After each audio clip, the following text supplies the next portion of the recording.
وأشهد أن لا إله إلا الله وأشهد أن محمدا عبده ورسوله أرسله بالحق بشيرا ونذيرا بين يدي الساعة من يطع الله ورسوله فقد رشد ومن يعصهما فلا يضر إلا لنفسه ولا يضر الله شيئا يا أيها الذين آمنوا اتقوا الله حق تقاته ولا تموتن إلا وأنتم مسلمون يا أيها الذين آمنوا اتقوا الله وقولوا قولا سديدا يصلح لكم أعمالكم ويغفر لكم ذنوبكم ومن يطع الله ورسوله فقد فاز فوزا عظيما يا أيها الذين آمنوا ادخلوا في السلم كافة ولا تتبعوا خطوات الشيطان إنه لكم عدو مبين.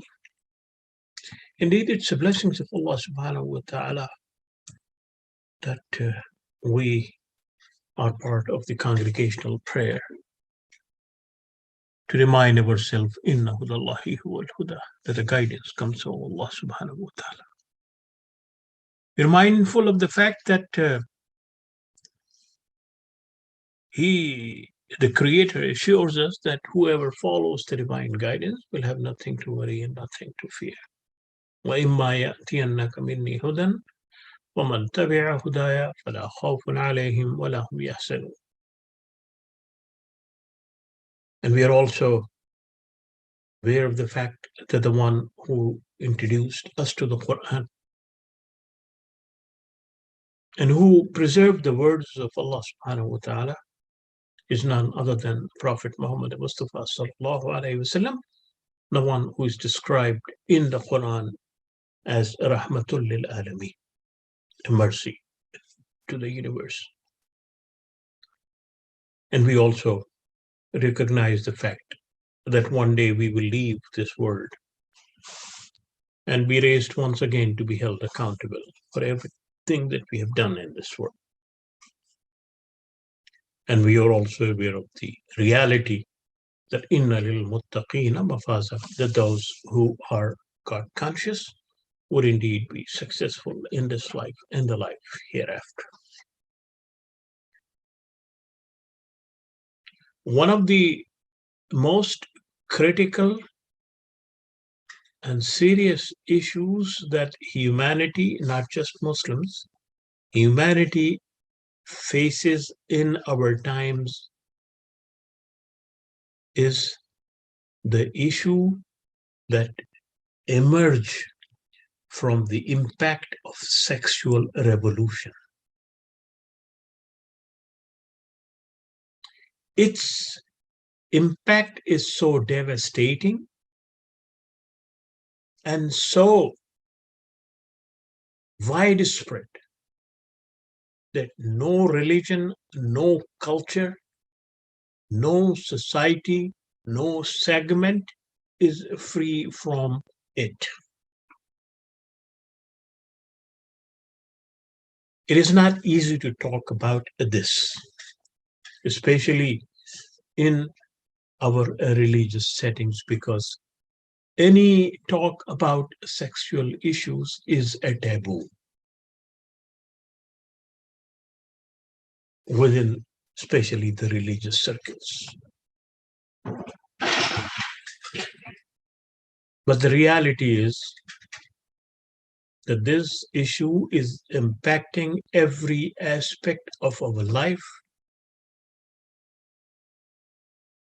and with the internet, with the television, with the media, with what is available on television and what is available on the social media, it is present in almost every household.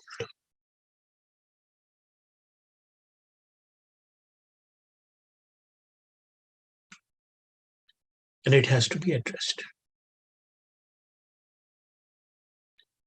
It has to be addressed not only in the context of faith-based communities, but it has to be addressed in the context of the world and in the context of human beings.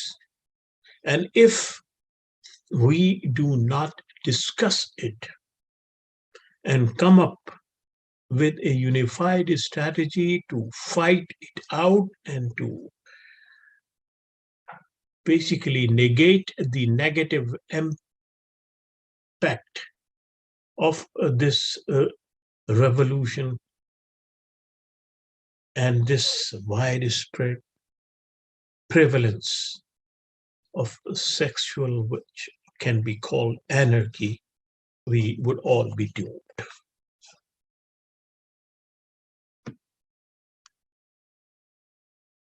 In our religious circles, in our masajid, we hardly talk about it. Even though we all know that there are more than 14 verses in the Quran and more than 130 ahadith of the Prophet sallallahu alaihi wasallam. We all know the Quranic verse which says, وَلَا تَقْرَبُوا الزِّنَا إِنَّهُ كَانَ فَاحِشَةً وَسَاءَ سَبِيلًا. Do not get closer to fornication or illicit or illegitimate sexual relationship, because it is an abomination and it is definitely something that would destroy. And we also recite that verse of the Quran which says, وَلَا تَقْتُلُوا النَّفْسَ الَّتِي حَرَّمَ اللَّهُ إِلَّا بِالْحَقِّ وَلَا يَزْنُونَ, that they do not indulge in these kind of relationships. Yet we believe that by repeating these verses of the Quran, we would be able to overcome the onslaught that has been going on in the world. And this is an issue that we have to address. We cannot say that only by saving the Muslim community or its youth or its adults, we would be able to overcome its impacts. We are part of the society, and the damage it has been causing to human psyche and human sociology would be felt by Muslims themselves. I'm not going to go into statistics, that what percentage of people and what percentage of Muslims and what percentage of others indulge in a behavior which almost every religious group calls a deviant behavior when it comes to this illicit sexual relationship. There's no point, because it is prevalent. It doesn't matter whether it is 70% or 60% or 40%, because the airwaves are full with its abomination. What I'm going to do is to refer to a study that was done in 1942 by an anthropologist on the issue of sex and culture. Perhaps the only study that looks at this issue from a generational and from a civilizational perspective. Professor Unwin, who was a professor of Cambridge University, studied some 86 cultures and civilizations on the issue of sex and culture. And his most remarkable finding was that the cultures and civilizations that follow a regulated and strict, what you call the strict model of sexual relationship, survive longer than those cultures that have promiscuity and loose restrictions and loose guidelines and loose regulations.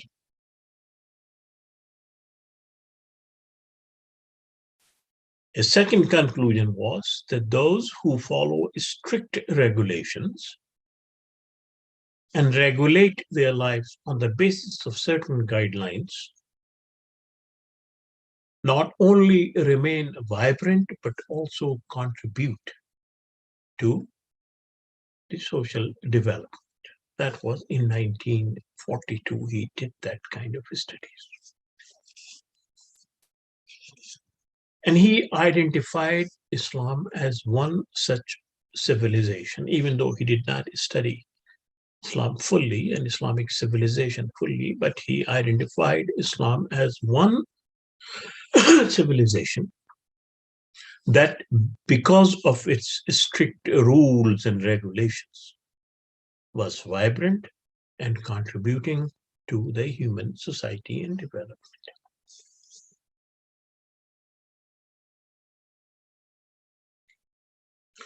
The society in which we are living have changed the criterion of right and wrong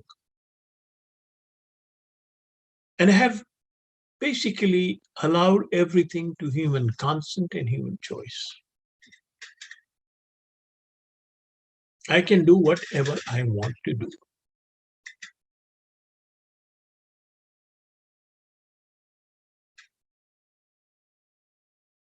But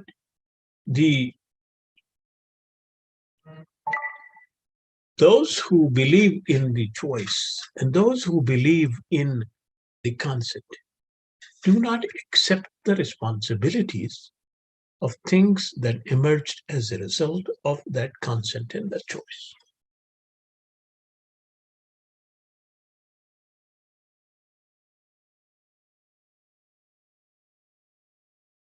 And that's the most important. The society follows certain norms, certain regulations, in order to ensure that the peace exists, in order to ensure that the human rights exist, in order to ensure that no one face exploitation, in order to ensure that justice prevails. Even though we, despite all these kind of regulations, follow certain deviations, commit certain deviations. But nevertheless, this is what the assumption is. Then when we would follow certain rules, we would protect ourselves. When we drive at a certain speed on freeway, we are ensuring that disorderly driving does not take place, and most of those motorists who are driving on the freeway are safe. When we demand that people should dress properly and should cover their aura or their genitals and their private parts, we are ensuring that a kind of decency prevails in the society, and then things are not allowed to go beyond control.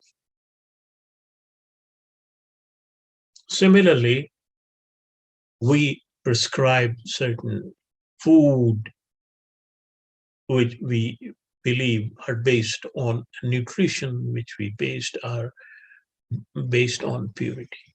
We have those kind of regulations in all aspects of life.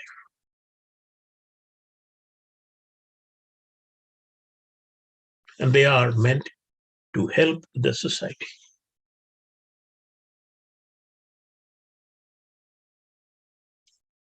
But in this matter related to sexual revolution, we have crossed all limits.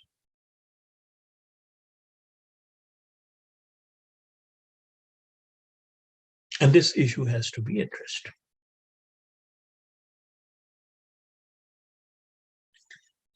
How to morally prepare and strengthen ourselves to save ourselves from walking on that path. That is the issue. You cannot simply say that it is something that is related with youth only. Everyone is involved in that. Every age group is involved in this one. Every segment of the society is involved in it. There are rabbis, there are Maulvis, there are priests, there are doctors, there are engineers, there are academicians, there are religious seminaries, there are Catholic priests. All of them are involved in this kind of situation. That means that there is something not in our nature, but in the way we are being raised and we are being manipulated by the media that basically promote these kind of behavior and this kind of attitude.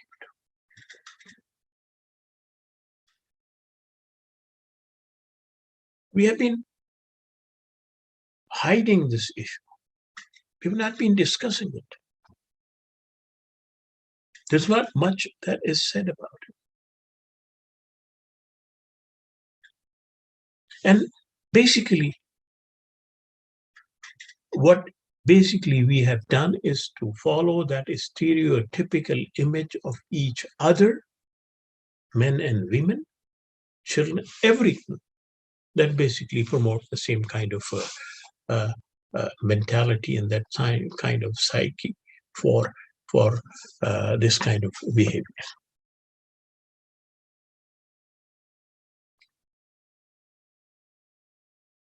So we have to do something.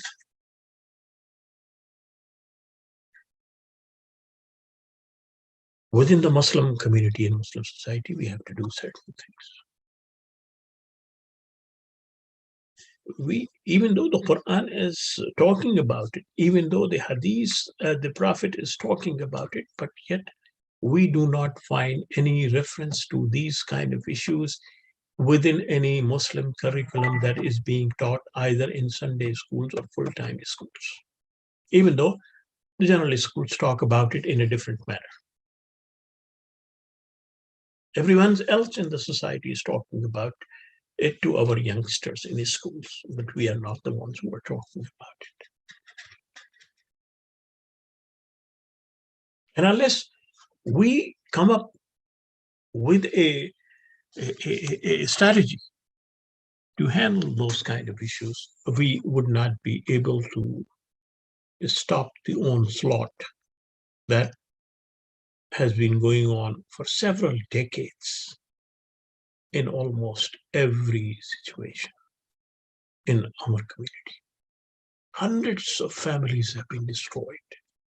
Hundreds of youth and hundreds of adults and older age people have been destroyed as a result of this kind of behavior that basically has been going on for several decades. So we have to think something about it. أقول قولي هذا وأستغفر الله لي ولكم.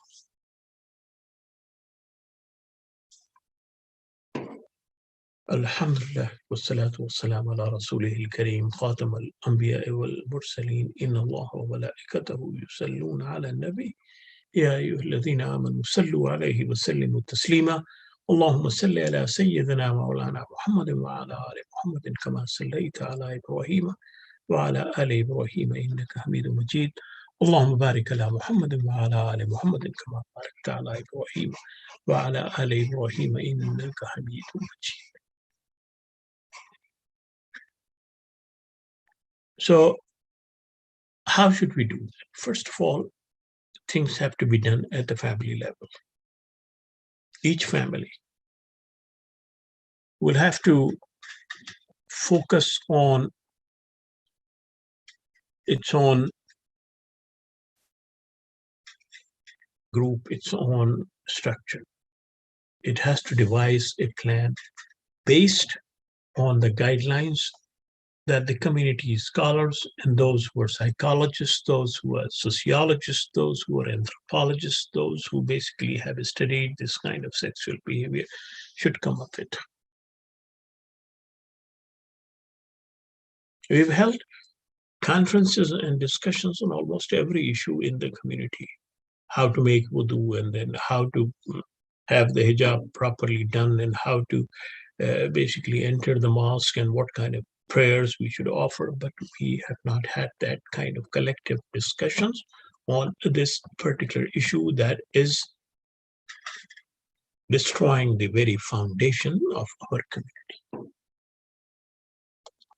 So this is something that we have to keep in mind, that the families basically have to develop. They have to be at guard. They have to take responsibilities. Somehow, with the help, there are so many resources now available on the internet that one can basically look at them, written by psychologists, by medical doctors, by sexologists, by anthropologists, by sociologists, how to deal with this kind of situation. Plenty of resources available on the internet also that basically talks about the religious perspective and the Quranic perspective and the ahadith on these issues. So the families have to be at guard. At what age people should be taught about it, this is a matter that has to be discussed by the educationists and by all those psychologists and behavioral scientists. The second thing is that the Muslim scholars can give one perspective based on what they understand from the Quran and Sunnah. But by and large, they are not experts in psychology, in sociology, in anthropology, and all these kind of behavioral issues. They have to rely on the help of those who are experts and who are knowledgeable about it.